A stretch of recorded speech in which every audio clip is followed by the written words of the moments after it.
I never thought I would be the one telling this story. At my age, you expect life to slow down, to become predictable.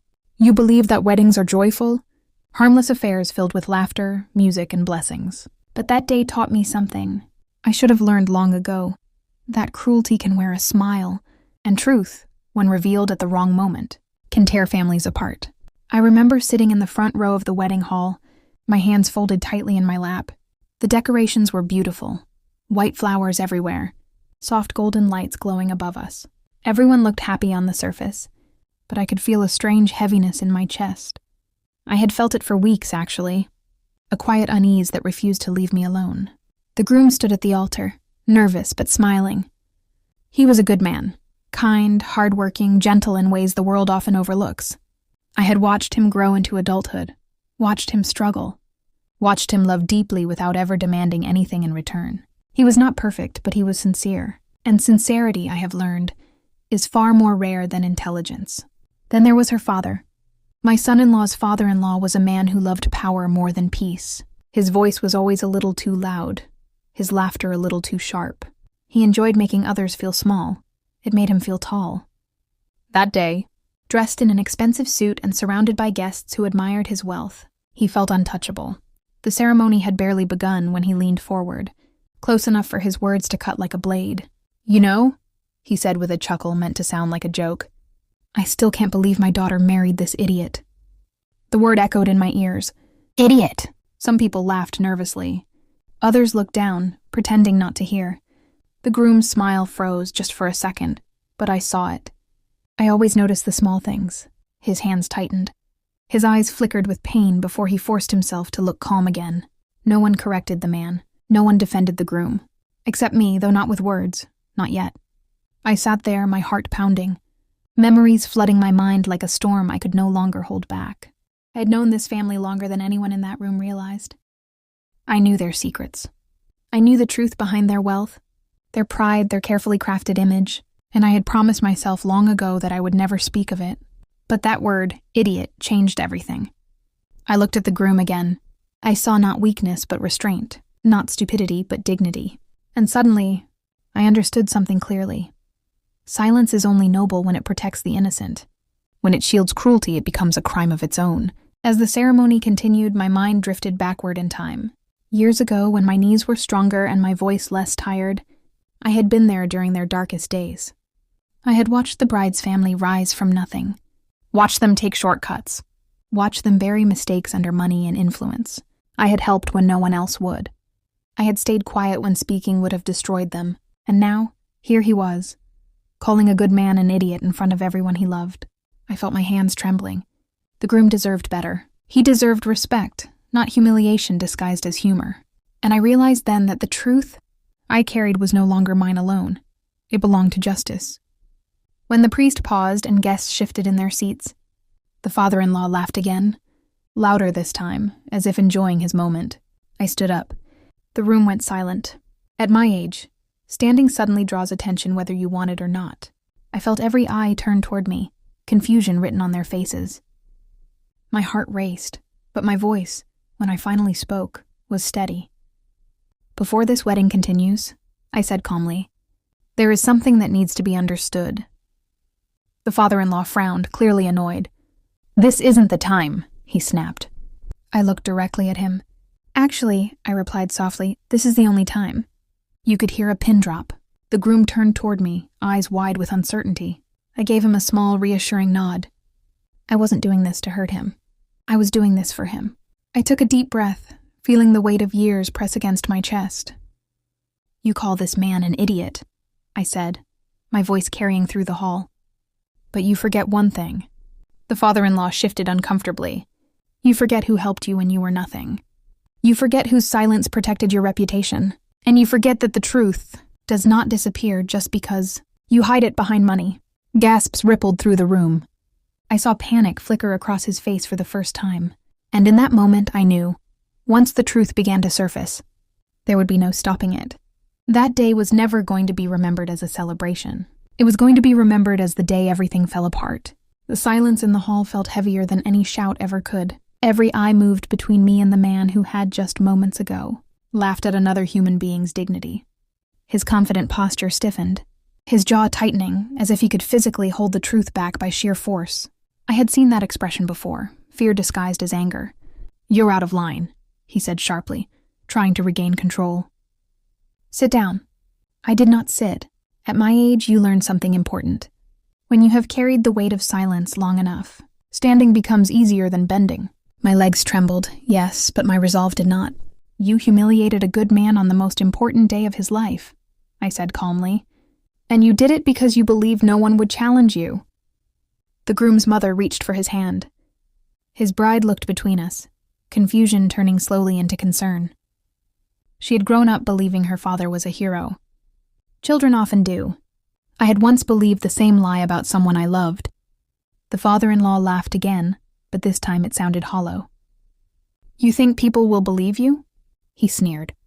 "You're just an old woman telling stories." I smiled gently.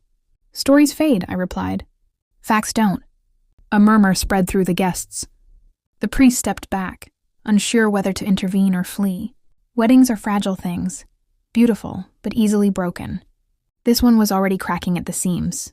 I looked around the room and saw faces filled with discomfort. People do not like truth when it threatens their comfort.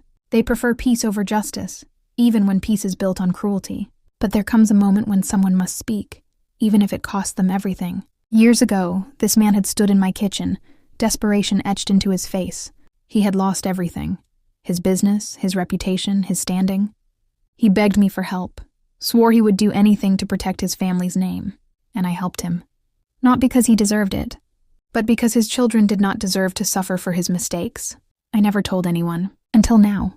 "You built your success on borrowed mercy," I said, my voice steady. "And you repaid that mercy with arrogance." The bride's face went pale. "What is she talking about?" she whispered, her voice shaking. Her father turned to her quickly. "Nothing," he snapped. "She's confused." I felt a sharp pain in my chest at that word.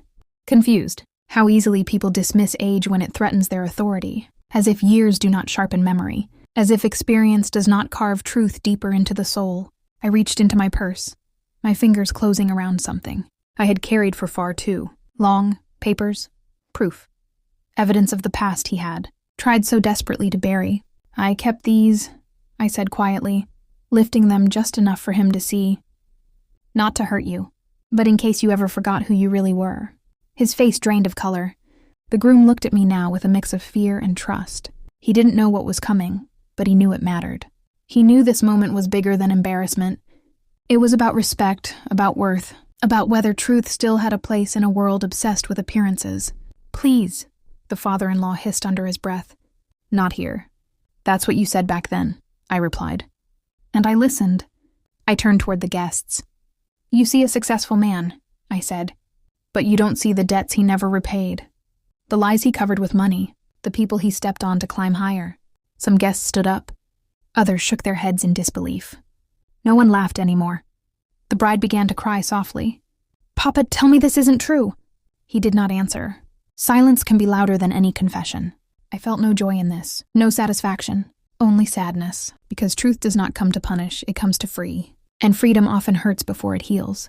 "I did not plan to speak today," I said quietly. "But when you called this man an idiot, you crossed a line." I looked at the groom again.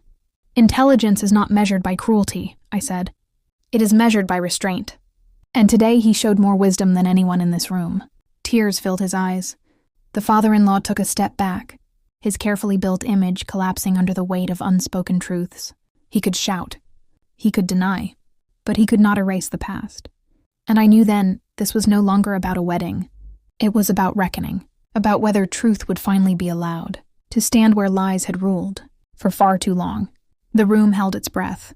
Because once truth begins to speak, it does not stop halfway. The room felt smaller now, as if the walls themselves were closing in on the truth. No one spoke. No one moved. Even the music that had been playing softly in the background had stopped, leaving behind an uncomfortable stillness. I could hear my own breathing, slow and steady, though my heart was pounding like a drum in my chest. The father-in-law looked around, searching for an escape that did not exist. His power had always lived in other people's silence, and now that silence had been taken from him, he opened his mouth as if to speak, then closed it again. Words, I realized, are useless when the truth is already standing in front of you. I turned to the bride. She was trembling, tears streaking down her cheeks, her hands clutching the fabric of her dress as though it might keep her from falling apart. My heart broke for her. Children should never have to learn painful truths on days meant for happiness. But lies have an expiration date, and this one had waited long enough. I never wanted this for you, I said gently. I stayed silent for years, because I believed protecting you was more important than exposing him. She looked at me, eyes red and searching. Then why now? She whispered.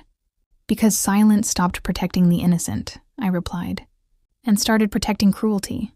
The groom stepped forward then, his voice calm but firm.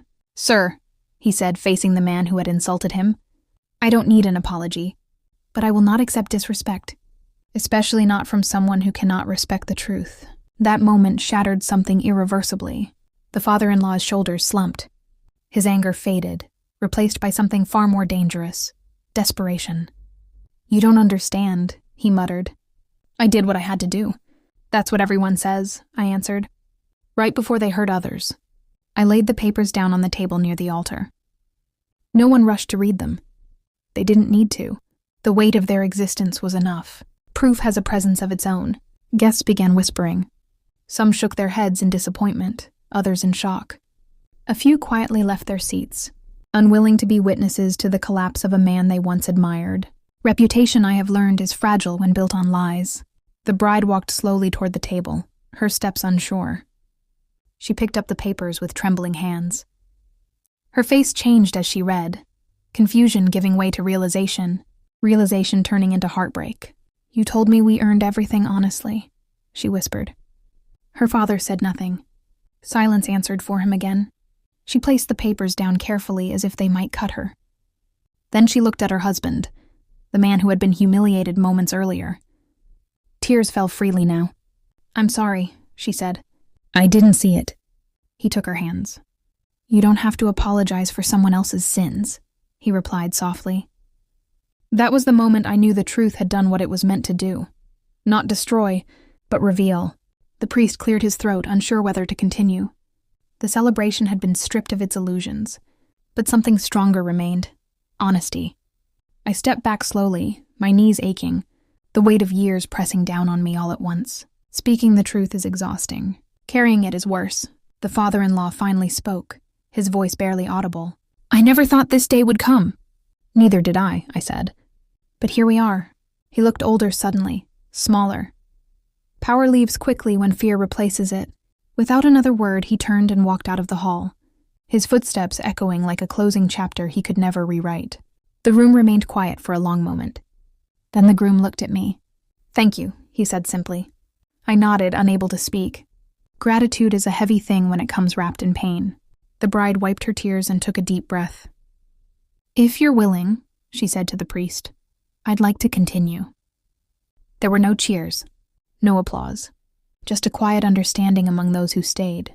The vows were exchanged softly, not as a performance, but as a promise rooted in truth rather than illusion. Love, I realized, is strongest when it is honest. As I sat back down, my hands resting on my cane, I felt no triumph, only peace.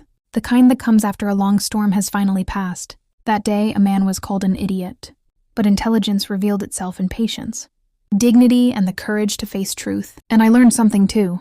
Truth does not shatter families. Lies do.